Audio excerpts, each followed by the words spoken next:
4 chapter 22 shloka number 37। तो जैसा कि हम लोग अध्ययन करते आ रहे हैं कि चारों कुमार जो हैं ब्रह्मा जी के चार मानस पुत्र हैं ब्रह्मा जी के, सनक, सनंदन, सनत्तर और सनत कुमार, जो महाराजा पृथु दुष्यंत भगवान के सत्यावेश अवतार हैं। इन पांचों में आपस में सत्संग हो रहा है, मतलब परम सत्य की चर्चा हो रही है। क्योंकि भक्त और वैष्णव अगर एक दूसरे से कभी भी मिलते हैं, कहीं भी मिलते हैं, तो कोई सांसारिक या भौतिक चर्चा नहीं होती है, कोई सांसारिक प्रचार नहीं होता है।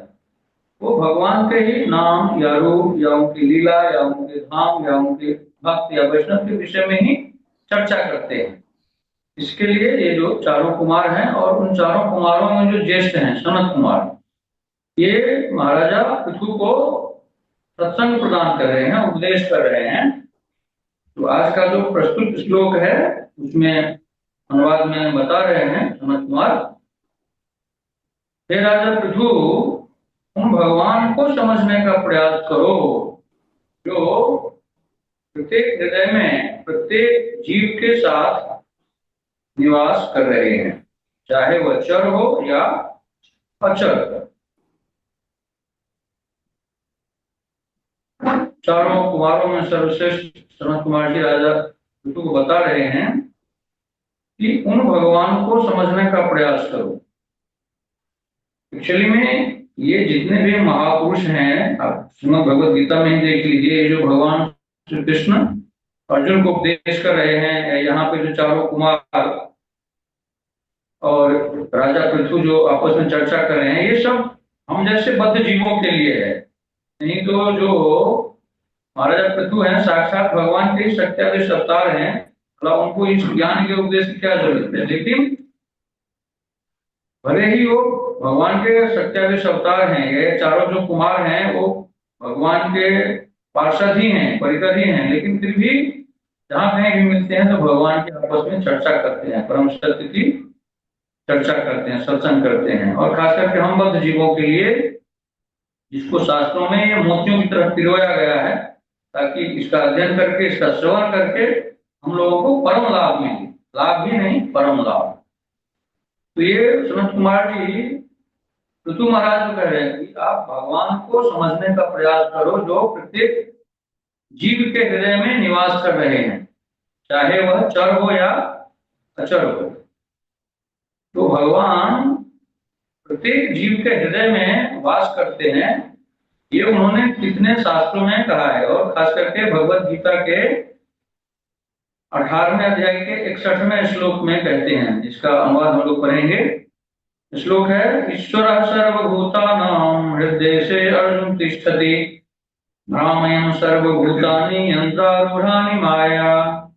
हे अर्जुन, परमेश्वर यानी मैं भगवान श्री कृष्ण प्रत्येक जीव के हृदय में स्थित हैं, और भौतिक शक्ति से निर्मित यंत्र में, यानी यह जो शरीर है यह भौतिक शक्ति से यानी पंच महाभूत से बना है।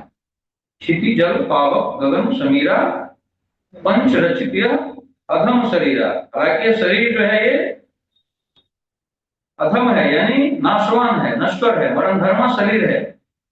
लेकिन इससे परमपिता परमात्मा परमानंद अनंत कोटि ब्रह्मांड के मालिक भगवान श्री कृष्ण की प्राप्ति की जा सकती है। अनेकों महापुरुषों ने प्राप्त किया है, प्राप्त कर रहे हैं और प्राप्त करेंगे, और हम सब लोग भी करेंगे। भगवान के अगर शरणागत हो गए, गुरु के शरणापन्न हो गए, तो लोग वृंदावन धाम वापस जाएंगे, भगवान श्री कृष्ण को प्राप्त करेंगे।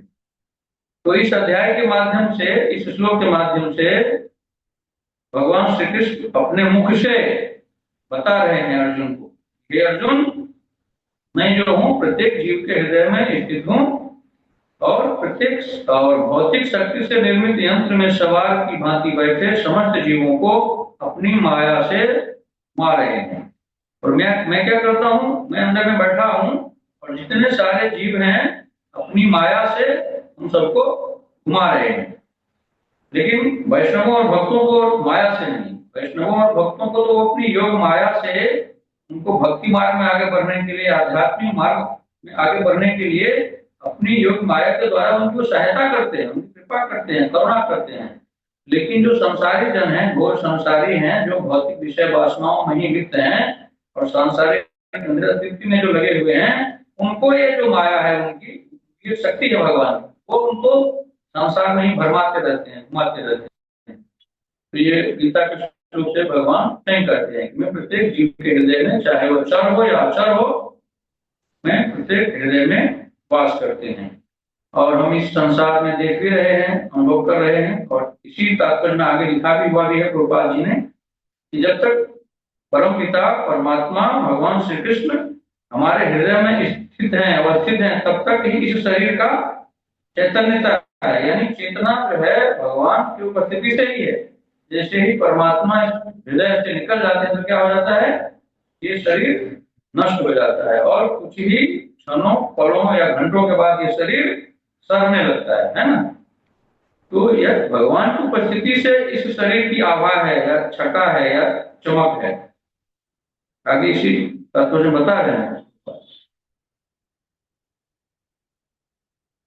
तो हे राजा पितु, उन भगवान को समझने का प्रयास करो जो प्रत्येक हृदय में प्रत्येक जीव के साथ निवास कर रहे हैं, चाहे वह चर हो या अचर।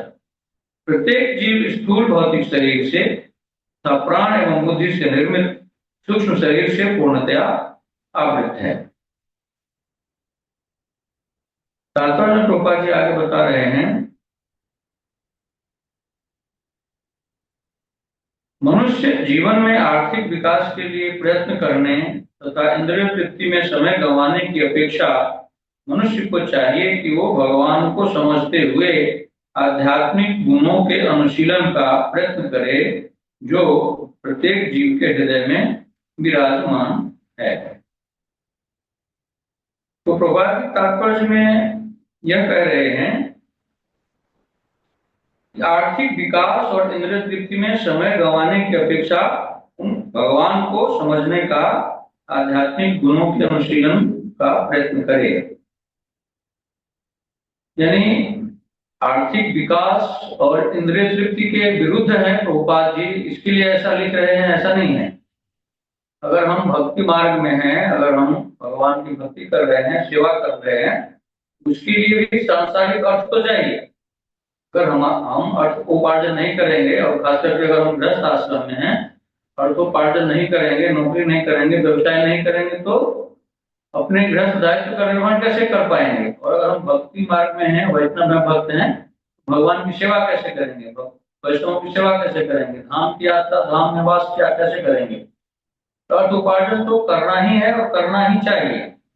लेकिन प्रभुपाद जी का तात्पर्य है अति संग्रह से, जो देशामृत में श्री रूप गोस्वामी जी भी कहते हैं कि अति संग्रह जो है वो भक्तों के लिए, वैष्णवों के लिए बहुत बड़ा बाधक है। क्योंकि अगर हम अपने 4 पुस्तों के लिए, 4 पीढ़ियों के लिए या 7 पीढ़ियों के लिए जमा करने की अगर हम योजना बनाते हैं और उसको संग्रह करने में लग जाते हैं, तो हमारा जितना भी जीवन है और समय है वो सब उसी में लग जाता है। जैसे कि हम खास करके इस मुंबई महानगरी में देख रहे हैं कि कोई कोई व्यक्ति 2-2 जगह नौकरी करते हैं, 2-2 शिफ्ट में नौकरी करते हैं, है ना। तो उनका तो कम से कम 20 घंटा या 18 घंटा तो नौकरी करने में ही चला जाता है। जबकि अगर हमारी जो आवश्यकताएं हैं उसकी पूर्ति तो 8 घंटे या 10 घंटे की नौकरी से भी हो सकता है। आवश्यकताएं अनंत है, इच्छाओं का कोई अंत नहीं है। जैसे हम घी में अगर आग डालते हैं तो क्या होता है, घी बढ़, उसकी जो ज्वाला है वो बढ़ती जाती है। वैसे इच्छाओं का अगर हम पूर्ति कर रहे हैं, तो अगर आप 2 इच्छा की पूर्ति करेंगे तो 4 इच्छाएं उत्पन्न हो जाती हैं। अगर 4 आवश्यकताएं की आपने पूर्ति कर ली तो 8 आवश्यकताएं और सामने आपको खड़ी हो जाएगी। तो आवश्यकताएं और इच्छाओं का अंत नहीं है। तो इस इंद्रिय तृप्ति के पीछे भागने के लिए और अति संग्रह करने के पीछे भाग करके अपना मनुष्य जीवन का जो महत्वपूर्ण समय है वो नष्ट नहीं करना चाहिए। इसका ज्यादा से ज्यादा समय हमें भगवान की भक्ति में, भगवान के प्रेम में और साधना में लगानी चाहिए। प्रभुपाद के कहने का यही तात्पर्य है। क्योंकि जैसे भी हम अति संग्रह करेंगे, तो अति संग्रह करने से क्या होता है, फिर सांसारिक दोष आना शुरू हो जाते हैं। फिर हम उसका जो उपभोग है वो इंद्रिय तृप्ति के लिए करेंगे। जैसे एक भक्त, एक वैष्णव क्या करता है, अपने घर में जो रसोई बनता है तो भगवान का भोग समझ करके बनाया जाता है, फिर उस भोग को भगवान के चरणों में अर्पित समर्पित करके तो प्रसाद बन जाता है, फिर प्रसाद ग्रहण करता है। लेकिन एक सांसारिक भौतिक व्यक्ति अपने इंद्रिय तृप्ति के लिए, जिह्वा की तृप्ति के लिए, स्वाद के लिए भोजन करता है, और उसमें क्या होता है, फिर सांसारिक बाजार में जो नहीं भी भक्षण करना चाहिए वो भी लोग भक्षण करते हैं। वो शरीर को भी आध्यात्मिक तौर पे तो वस्तु वर्जित है ही, जैसे कोई मांसाहार करते हैं या अल्कोहल का सेवन करते हैं, तो साइंटिफिकली भी ये सिद्ध हो चुका है कि जो अल्कोहल है, और किसी खास परिस्थिति में ही मांसाहार को डॉक्टर लोग प्रस्तावित करते हैं, नहीं तो मांसाहार भी है और शरीर के लिए हानिकारक होता है, और अल्कोहल तो होता ही है। लेकिन जो अति संग्रह में व्यस्त रहते हैं वो इसी को भक्षण करके या पेय पदार्थ जो अल्कोहल को पान करके अपनी प्रतिष्ठा का विषय उसको समझते हैं। तो और खास करके और बाकी भी चीजें अगर वो उपभोग में लाते हैं सांसारिक व्यक्ति और भौतिक व्यक्ति, तो वो उनको जन्म मरण के चक्कर में फंसाना ही वाला होता है। जैसे अगर एक भक्त, एक वैष्णव अगर छुट्टियां मनाने के लिए जाता है तो वो जाएगा कहाँ पे, वृंदावन जाएंगे, मायापुर जाएंगे, जगन्नाथपुरी जाएंगे। लेकिन एक भक्त जो है अपना समय नष्ट करने के लिए कहीं अन्यत्र जाते हैं, पहाड़ों में जाते हैं, जंगलों में जाते हैं। तो भक्त और वैष्णव का एक एक क्षण, एक एक पल जो है वो सदुपयोग करते हैं। समय उतना ही है जो परम के हिसाब से उनको मिलता है, जितना एक भौतिक व्यक्ति को मिलता है उतना ही समय वैष्णव और भक्त को भी मिलता है। ऐसा नहीं कि भक्त और वैष्णव 200 साल या 400 साल जिएंगे। तो इस कलयुग का जो प्रस्तावित उम्र है, उससे कभी भी तो कभी भी आ सकती है। अब हम संसार में अनुभव कर रहे हैं कि गर्भ में ही संतान का जो है वो मृत्यु हो जाता है, या कोई जन्म लेकर के 2 साल में, 4 साल में, 10 साल में, 50 साल में या 80 साल में भी मृत्यु होता है। कलयुग में कोई 70-80 से ज्यादा तो बिरले ही आप उम्र में गिन सकते हैं, इतना लोग जीते हैं। तो उम्र अल्पायु है कलयुग में। इसके लिए प्रभुपाद जी का तात्पर्य यही है कि अति संग्रह, अति संचय नहीं करना चाहिए। इसके पीछे अगर हम भागेंगे अति संचय करने के लिए, तो हमारा जीवन का जो महत्वपूर्ण समय है उसमें चला जाएगा, फिर हम भजन नहीं कर पाएंगे, भक्ति नहीं कर पाएंगे। तो तात्पर्य यही है प्रभुपाद जी का कहने का। तो हमको ज्यादा से ज्यादा समय आध्यात्मिक गुणों के अनुशीलन करने में प्रयत्न करना चाहिए। आत्मा तथा परमात्मा दोनों ही रूपों में एक साथ भगवान इस शरीर में आसीन है, जो स्थूल तथा सूक्ष्म तत्वों से ढका है। आत्मा तथा परमात्मा दोनों ही रूपों में एक साथ भगवान इस शरीर में आसीन है। तो इसी भागवतम में, इसमें भगवद गीता के तात्पर्य में कहीं प्रभुपाद जी लिखते हैं, 2 पक्षी का उदाहरण देते हैं। ये आत्मा और परमात्मा जो है दोनों पक्षी के रूप में हमारे हृदय में विराजमान है, और अनंत जन्मों से, अनादिकाल से, क्योंकि जब से भगवान है तब से मैं हूं, यानी आत्मा। मैं कौन हूं? आत्मा हूं, भगवान का शुद्ध बुद्ध नित्य मुक्त आत्मा, मैं आत्मा हूं। तो जब से भगवान है तब से मैं हूं, आत्मा हूं, अनादिकाल से। लेकिन क्योंकि हम विभिन्न शरीरों में फंस करके अनंत शरीर धारण किए, तो हमें अभ्यास क्या हो चुका है, भगवान से विमुख हो जाने का। अभी भी हम भगवान से विमुख हैं, भगवान से बिछड़े हुए हैं। लेकिन भगवान हमारी प्रतीक्षा में है। इसके लिए संतों और वैष्णवों का ऐसा भाव है, और प्रभुपाद जी ने भी लिखा है तात्पर्य में कि ये 2 पक्षी जो है आत्मा परमात्मा शरीर में ऐसे बैठा हुआ है, जैसे भगवान जो है वो पीछे बैठे हैं परमात्मा रूप में, और मैं आत्मा ऐसे बैठे हुए हैं।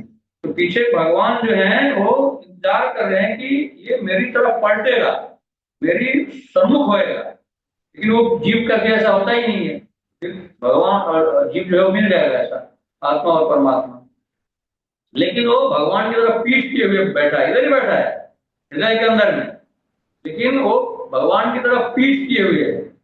जैसे ही जीव आत्मा जीवात्मा भगवान की तरफ मुड़ जाएगा, सन्मुख हो जाएगा, वैसे ही वो भगवान की प्राप्ति कर लेगा और जन्म मरण के बंधन से छूट जाएगा। और रामचरितमानस में तुलसीदास जी कभी कहते भी है ना कि सन्मुख हो जीव मोहि जबहि जन्म ना आ। नहीं, सन्मुख हो जीव मोहि जबहि, मैं भूल रहा हूँ ये श्लोक, तात्पर्य इसका बता देता हूँ कि तुलसीदास जी कहते हैं कि जैसे ही जीव मेरे सन्मुख हो जाता है, मैं करोड़ों जन्मों का पाप जो है उसका नष्ट करके और उसको अपनी शरण में ले लेता हूँ। तो ये इस बात की रहती है कि हम भगवान के कितना जल्दी से जल्दी शरणागत हो जाए, उनके सन्मुख हो जाए। सन्मुख हो ही जीव मोहि जन जब ही जन्म कोटि अघनाशहि तब ही। अनंत जन्मों का पाप जो है भगवान नष्ट कर देते हैं उसी क्षण में, जिस क्षण भगवान के शरणागत हो जाता है, भगवान के सन्मुख हो जाता है। एक बार हम भौतिक संसार में भी देखते हैं कि आप कितना भी अपराध कीजिए, भले ही आप किसी का मर्डर कर दीजिए, लेकिन अगर पुलिस आपका पीछा कर रही है, अगर आप दोनों हाथ ऊपर करके आप सरेंडर कर दीजिए तो पुलिस या सेना आपको गोली नहीं मारेगी।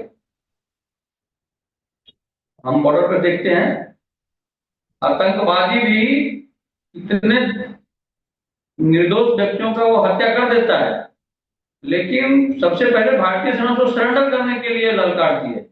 अगर वो सरेंडर नहीं करता है फिर आतंकवादी को गोली मारी जाती है। भारतीय संविधान में प्रावधान है कि पहले आप उसको शरणागत होने के लिए सरेंडर करने के लिए बोलो। और बॉर्डर पे भी यही है और भारतीय कानून में भी है, कोई भी अपराधी है, कोई हत्यारा है, मर्डर है, रेपिस्ट है, कोई भी है, अगर उसको पकड़ने के लिए पुलिस जाती है तो कानून ये है कि पहले आप उसको सरेंडर करने के लिए बोलो। अगर आपने सरेंडर कर दिया, हाथ ऊपर कर दिया है, उसको गोली मारने का प्रावधान नहीं है। हाँ, अगर वो काउंटर फायर करता है फिर पुलिस उसका एनकाउंटर करती है, तो फिर गोली से मार दी जाती है।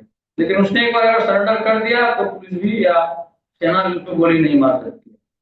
तो जब भारतीय कानून में, इस भौतिक संसार में ऐसा कानून है, तो फिर आध्यात्मिक संसार में भगवान के सामने आप समझ लीजिए। और भगवान हर एक शास्त्र में, गीता में, भागवत में, रामचरितमानस में कहते हैं कि भगवान के सामने अगर जीव आत्मसमर्पण कर दे, उनके शरणागत हो जाए कि आज से मैं प्रभु आपके शरण में हूँ, ये सिर्फ भगवान से छल करने के लिए, छल कपट करने के लिए नहीं कि हम भगवान के शरण में आ गए हैं सांसारिक भौतिक इच्छाओं को पूर्ति करने के लिए, आकांक्षाओं के लिए कि 4 फ्लैट दे दो, 4 बंगले दे दो, 4 बेटे दे दो, अरबों का संपत्ति दे दो, इस बीच से नहीं। हमारा आत्म कल्याण हो, हमारा आत्मोद्धार हो। मैं अनेक जन्मों से, अनंत जन्मों से आपसे बिछड़ा हुआ हूँ, आपसे विलग हूँ।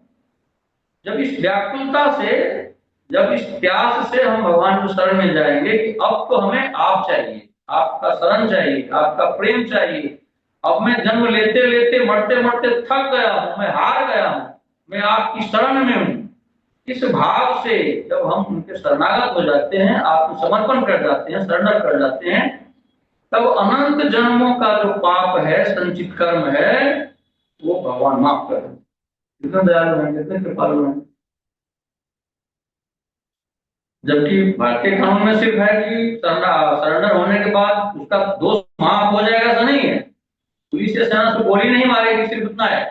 लेकिन उस पर पूरे भारतीय दंड संहिता के हिसाब से उस पर केस चलेगा, बाद में उसकी फांसी हो सकती है, उसको उम्र कैद मिल सकता है।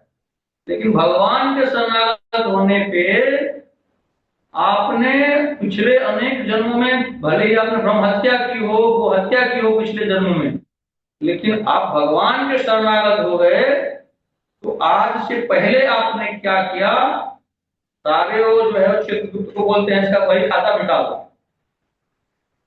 हाँ, लेकिन शर्त ये है, एक बार जब आप अपनी शरण में आ गए, उसके बाद फिर पिछले कर्मों में या पिछले जन्मों में जो आपने अपराध किया है या पाप किया है, उसकी पुनरावृत्ति नहीं होनी चाहिए। क्योंकि आप धर्म का आग लेकर के, हर एक हम लोग जो 10 नाम अपराध पढ़ते हैं तो उसमें लिखा हुआ है ना कि भगवान नाम के बल पे पाप नहीं होना चाहिए। जब एक बार आपने हरिनाम की शरण ले ली, हरे कृष्ण महामंत्र को आपने धारण कर लिया, भगवान के शरणागत हो गए, गुरु के शरणागत हो गए, आप समर्पण हो गए, फिर आप पापाचरण नहीं करना चाहिए, फिर आपका आचरण अधर्म आचरण नहीं होना चाहिए, तो उसका डबल ट्रिपल उसको भी सजा मिलती है। तो अगर हम गुरु के शरणागत हो गए, भगवान के शरणागत हो गए, तो आपका पिछला सारा हिसाब किताब गुप्त के द्वारा वही खाता सब फाड़ दिया जाता है, मिटा दिया जाता है। शर्त है, कंडीशन सप्लाई है यहाँ। फिर आगे जो आपने अपराध किया है, पाप किया है, वो दोहराना नहीं चाहिए। तो भगवान अपने शरण में ले लेते हैं। फिर गुरु महाराज के बताए हुए साधन भक्ति वैदिक करते हुए, हरे कृष्ण महामंत्र का जप करते हुए, संतों वैष्णवों के संग में रहते हुए हम अगर अपनी आध्यात्मिक यात्रा पे चलते रहते हैं, तो फिर इस शरीर को त्यागने के बाद गोलोक वृंदावन धाम जाना है 100 नहीं 200%। क्योंकि भगवान खुद कहते हैं, यहाँ पे बैठे हुए कोई कहता है तो अपनी तरफ से नहीं कहता है। भगवान जो शास्त्रों में पुराण में कहते हैं, संत महात्मा आचार्य जो कहते हैं, वही भगवान गीता में खुद कहते हैं, सर्वधर्मान परित्यज्य मामेकम शरणं व्रज अहम त्वां सर्व पापेभ्यो मोक्षयिष्यामि मा शुचः। तुम खाली मेरे शरण में आ जाओ, मेरे शरणागत हो जाओ, तुम्हारे सारे पापों को मैं नष्ट कर दूंगा। भगवान कृष्ण कह रहे हैं तुम चिंता मत करो, इतनी बड़ी गारंटी दे रहे हो, टीका ले रहे हैं।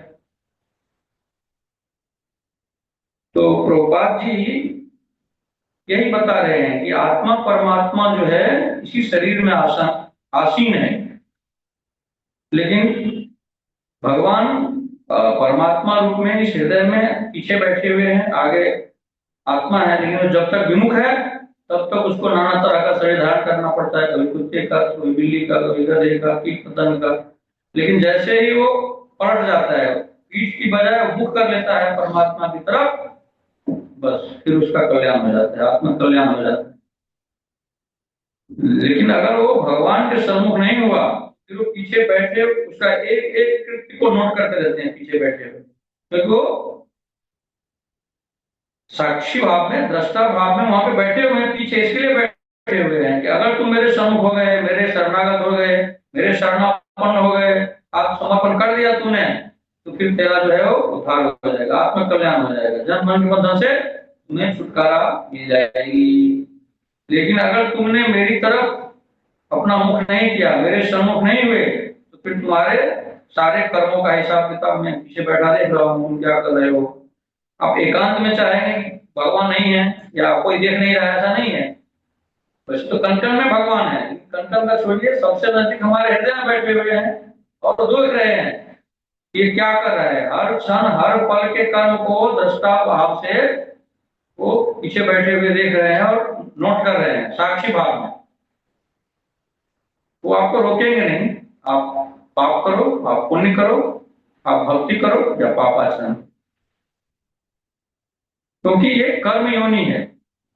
आपको क्या करना है नहीं करना है वो आप पे निर्भर करता है। हाँ, देवता की जो योनि होती है वो भोग योनि होती है, जिससे जितना उन्होंने पुण्य किया है सिर्फ वहां पर जाकर वो भोग ही कर सकते हैं, वहां वो कोई कर्म नहीं कर सकते हैं जिसका हिसाब किताब के अनुसार उनको कोई अगला शरीर मिले, ऐसा नहीं है। वो अगला शरीर पाने के लिए फिर से देवताओं को भी स्वर्ग से जब पुण्य खत्म हो जाता है तो मृतलोक में ही आना पड़ता है। इसके लिए हम जो कुछ भी कर रहे हैं वो हम अगले शरीर के निर्माण के लिए कर रहे हैं। इस मानव शरीर से जो भी कृत्य किया जाता है, कर्म किया जाता है, उससे फिर अगले शरीर का निर्माण होता है। लेकिन चूंकि एक भक्त, एक वैष्णव कुछ ऐसा कर्म करता ही नहीं है कि जिससे अगले शरीर का कोई निर्माण हो, कोई क्रियमान कर्म करता नहीं, क्योंकि हर क्षण और पल के कर्म को और उसके फल को भगवान के शरणों में समर्पित किया जाता है भक्तों द्वारा, वैष्णवों द्वारा। तो फिर हर क्षण पल के कर्म को और फल को अगर हम भगवान के चरणों में समर्पित कर दिया, तो फिर हम फल के भोक्ता है नहीं, फल के भोक्ता फिर भगवान बन जाते हैं, फिर हमें कर्म बंधन नहीं भोगना पड़ता है। और अगर कर्म बंधन नहीं बनेगा तो फिर अगला शरीर धारण करने का सवाल ही नहीं है। फिर हम लोग जन्म मरण के बंधन से छूट करके गोलोक वृंदावन धाम जाते हैं, जहाँ पे हमें आध्यात्मिक शरीर मिलता है, और उस आध्यात्मिक शरीर से हम प्रकट रूप में वहां पे भगवान की सेवा में रहते हैं।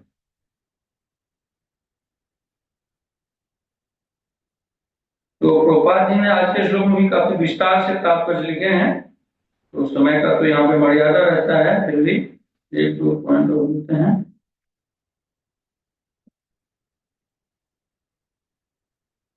ये जैसा कि हम लोगों ने अभी चर्चा किया है, वे भीतर तथा वे मतलब भगवान, वे भीतर तथा बाहर दोनों ओर से निर्देश देने वाले हैं। भीतर से वे चैत्य गुरु अर्थात हृदय में स्थित गुरु के रूप में निर्देश देते हैं। भीतर में भी जो भगवान बैठे हैं तो हमें वो संकेत देते रहते हैं। अगर हम कोई अपराध करते हैं इस भौतिक जगत में, तो हम लोगों ने भी अनुभव किया होगा, जब हम लोग तो उन अनेक जन्मों से तो पाप ही करते आ रहे हैं ना।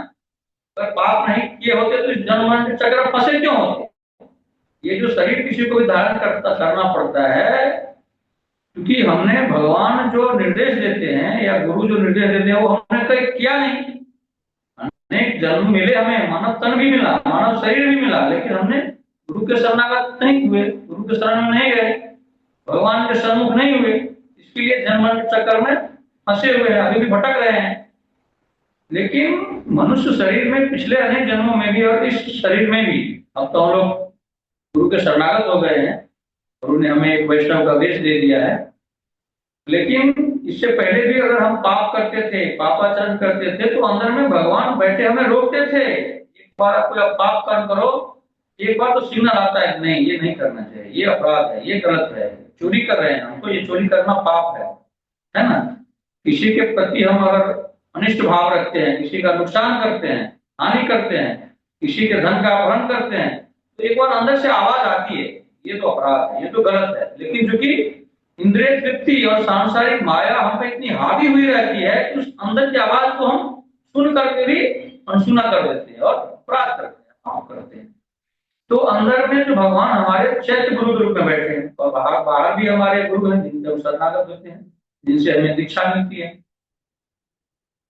तो अंदर बैठे भगवान भी चैत्य गुरु हैं, चैत्य गुरु के रूप में हमें निर्देश देते रहे, लेकिन हम उस निर्देश का पालन नहीं करते हैं, उनके आज्ञा का पालन नहीं करते हैं, जिसका परिणाम यह होता है कि हम 84 लाख की योनियों में भटकते रहते हैं। अप्रत्यक्ष रूप से वे बाहर से गुरु के रूप में प्रकट होकर जीवात्मा की सहायता करते रहते हैं।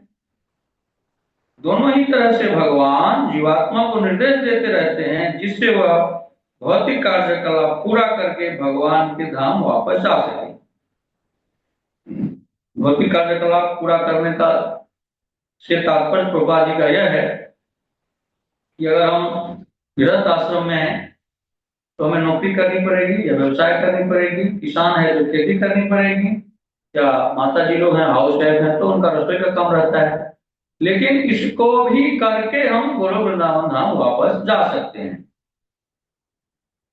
अगर हम अपने नौकरी को, व्यवसाय को, खेती को, किसानी को भी अगर भगवान की सेवा पूजा समझ करके करें तो वही हमारा साधना बन जाती है। इस साधना के द्वारा फिर हमें कोई जंगल में जाने की या पहाड़ों में जाकर के या नदी में जाकर के तपस्या करने की जरूरत नहीं है। हरे कृष्ण महामंत्र जो है, भगवान चैतन्य महाप्रभु इस कलयुग में ये परम धाम से ये परम धन लेके आए, गोलोक वृंदावन नाम से ये परम धन कहा जाता है इसको, हरे कृष्ण महामंत्र। हरे कृष्णा कृष्णा कृष्णा हरे हरे, हरे राम राम राम हरे हरे। तो इस हरे कृष्ण महामंत्र का हम जप करते हुए, कीर्तन करते हुए, संतों वैष्णवों का संग करते हुए, शास्त्रों में जो हमें रास्ता बताया गया है, गुरु महाराज का जो मार्गदर्शन है, भक्ति है, साधना भक्ति है, उसका पालन करते हुए और हम अपने नौकरी व्यवसाय को करते हुए भी हम गोलोक वृंदावन धाम वापस जा सकते हैं। ये सब शास्त्रों में लिखा हुआ है। क्योंकि गृहस्थ है तो उसको नौकरी करना पड़ेगा, व्यवसाय करना पड़ेगा, तो रसोई करनी पड़ेगी, खेती करना पड़ेगा, नहीं तो अपने दायित्वों का निर्वहन कैसे करेगा। हम पति हैं तो पति के रोल का निर्वहन करना है, पुत्र है किसी के तो पुत्र के रोल का निर्वहन करना है। तो जो भी रोल हमें मिला है इस भौतिक जगत में, उसको पूरी निष्ठा से, और भगवान ने जितनी हमें शक्ति दी है, सामर्थ्य दी है, योग्यता दी है, उसके हिसाब से हम धन उपार्जन करेंगे। लेकिन उसका सदुपयोग करेंगे हम अपने आत्म कल्याण के लिए, इंद्रिय तृप्ति के लिए नहीं, अपने 4 पुस्तों और 7 पुस्तों के जीवन पालन के लिए, उसको जमा करने के लिए नहीं। जितने में हमारे 10 दायित्वों का निर्वहन हो जाए उतना उपार्जन करेंगे और बाकी का समय जो है हम अपने आत्म कल्याण के लिए उपयोग में लाएंगे। तो इसी गृहस्थ आश्रम में रहते हुए हमें भगवत प्राप्ति हो सकती है, होती है। बहुत सारे महापुरुषों ने इसी कलयुग में और गृहस्थ आश्रम में ही सबने प्राप्त किया है। जैसे हम इसी महाराष्ट्र में हैं, तो महाराष्ट्र में कितने बड़े बड़े संत हुए, संत तुकाराम जी, एकनाथ जी, नामदेव जी, है ना। गुजरात में जूनागढ़ में हुए नरसिंह मेहता जी, सब गृहस्थ आश्रम में। और इसी कलयुग में सबने भगवान से साक्षात 1 to 1 बात किए, दर्शन दिए उन्होंने भगवान ने, और सब गोलोक वृंदावन धाम की प्राप्ति की। बल्कि संत तुकाराम तो 100 शरीर जो है गोलोक वृंदावन धाम गए। और इसी कलयुग में ये जो बड़े बड़े महापुरुष हैं, उनका तो एक चरण रज भी हम लोग उसके लिए नहीं है, लेकिन मीराबाई राजस्थान की, वो तो साक्षात द्वारकाधीश में समा गई थी 100 शरीर। जैसे हमारे चैतन्य महाप्रभु जगन्नाथ जी में 100 शरीर विलीन हो गए। तो इसी कलयुग में भी अनेक संतों ने, महापुरुषों ने, भक्तों ने, वैष्णवों ने भगवत प्राप्ति की है, भगवान ने दर्शन दिए हैं। तो अब कलयुग में तो अति सुलभ है ये। सतयुग, त्रेता या द्वापर की तरह बहुत तपस्या और ध्यान करना पड़ता था, क्योंकि लाखों वर्ष की उम्र होती थी। जैसे सतयुग में तो 60-60 हजार वर्ष तक लोग तपस्या ही करते थे, ध्यान करते थे। द्वापर में, त्रेता में लोग यज्ञ करते थे, तो इतनी उम्र होती थी, आवश्यक सामग्री और पंडित या ब्राह्मण मिलते थे। कलयुग में संभव नहीं है। द्वापर में लोग भगवान की अर्चा करती, सेवा पूजा अर्चना, लेकिन हम लोग इतने आलसी हैं, प्रमादी हैं, अल्पायु हैं, तो संभव नहीं है द्वापर के जैसा। तो कलयुग में तो इतना सुलभ कर दिए हैं भगवान ने, और भगवान श्री कृष्ण ने ही, भगवान ने ही ये सुलभ किए हैं कलयुग वासियों के लिए, क्योंकि उनको पता है कि कलयुग में सब आलसी होंगे, प्रमादी होंगे, मेरे जैसे बद्ध जीव, अल्पायु तो है ही, कब इस शरीर का अंत हो जाए कोई गारंटी नहीं है। कहने के लिए 70-80 साल प्रस्तावित उम्र है कलयुग की, लेकिन कोई 30 साल में, 40 साल में, 50 साल में शरीर छोड़ देते हैं। तो शरीर का कब अंत हो जाए क्या पता। इसके लिए इसी भागवत में लिखा हुआ है ना, अध्याय तो विष्णु त्रेतायाम तो कई द्वापरे परिचर्यायाम कलोत्तर हरि कीर्तनाथ। तो इस कलयुग में तो सिर्फ भगवान का नाम लेकर के, हरे कृष्ण महामंत्र का जप करके, कीर्तन करके, संतों वैष्णवों के संग में रह करके, भगवान की भक्ति करके हम गोलोक वृंदावन धाम वापस जा सकते हैं। कितना सरल है। तो एक पॉइंट और हम लेते हैं, फिर इस सत्र को विराम देंगे।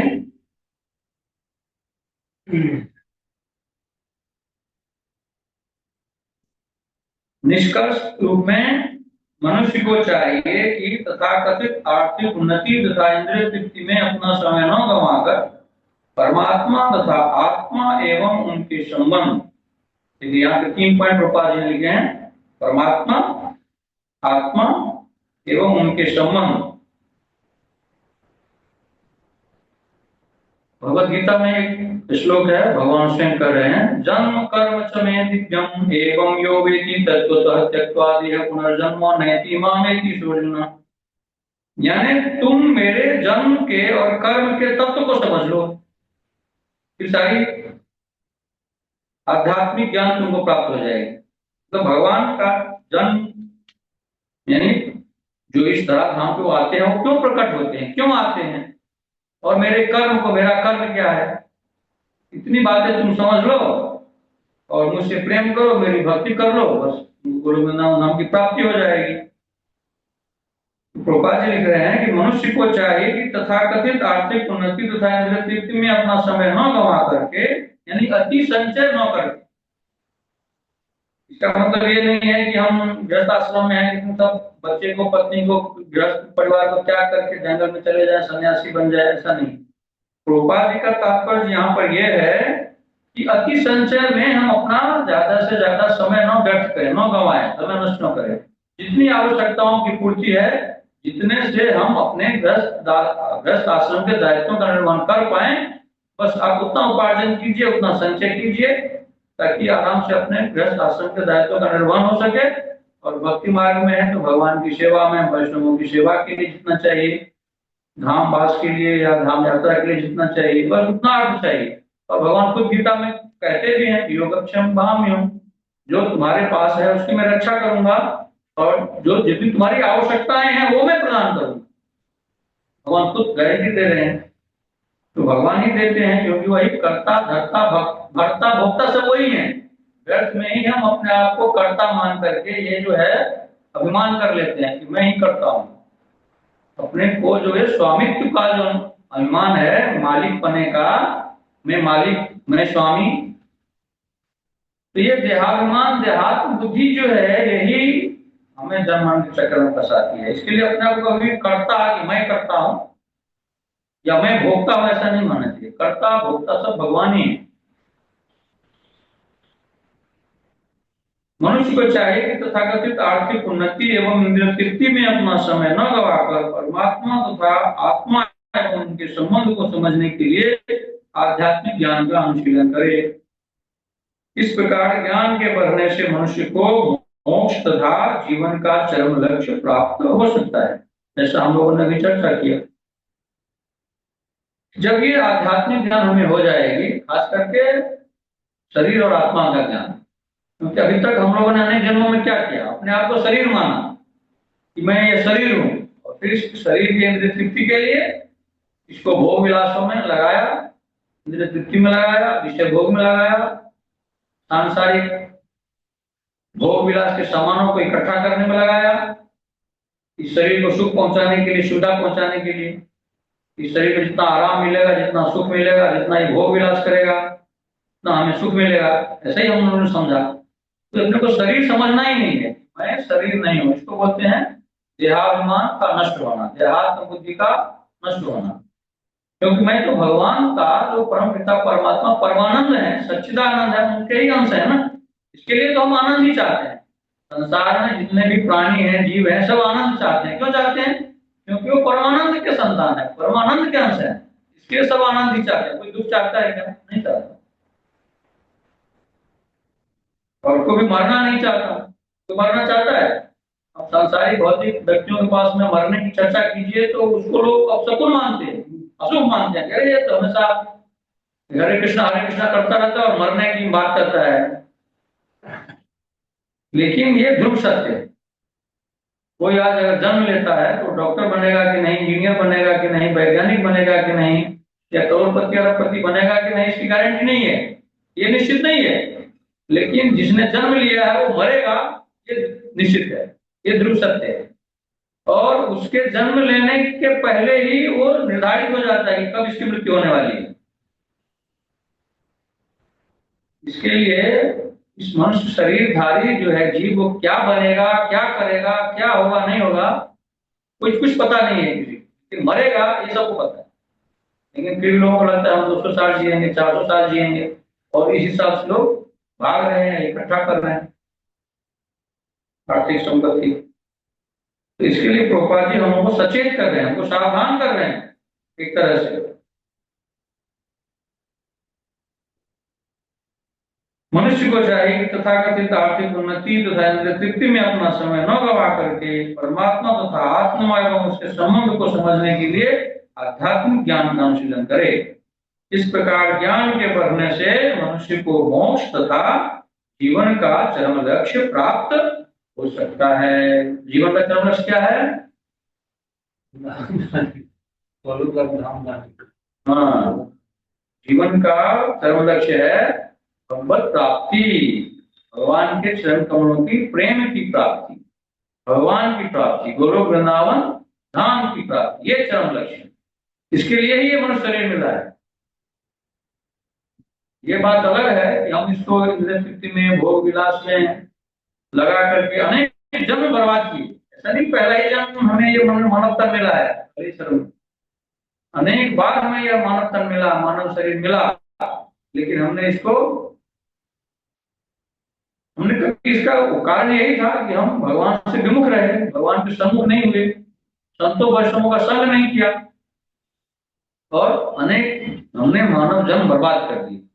लेकिन हम लोग बर्बादी हैं, बड़े भाग्यशाली हैं कि प्रभुपाद जी की कृपा से चैतन्य महाप्रभु की कृपा से हमें ये अवसर मिला है, सौभाग्य मिला है।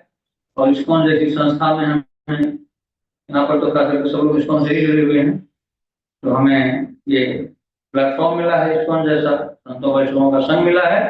इसमें हम भक्तों और वैष्णवों के संग में रह करके और गुरु के शरणागत होकर के जो उनका जो बताया हुआ वैदिक भक्ति है, साधना भक्ति है, उनके चलते हुए हरे कृष्ण महामंत्र का जप करते हुए, कीर्तन करते हुए हम इस आध्यात्मिक यात्रा को पूरा करके इस जन्म मरण के बंधन से छूट करके सदा सदा के लिए गोलोक वृंदावन धाम वापस जाएंगे।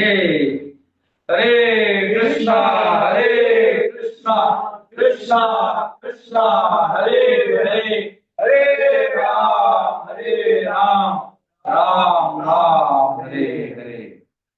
किसी का कोई प्रश्न हो या कोई जिज्ञासा हो तो 2 मिनट में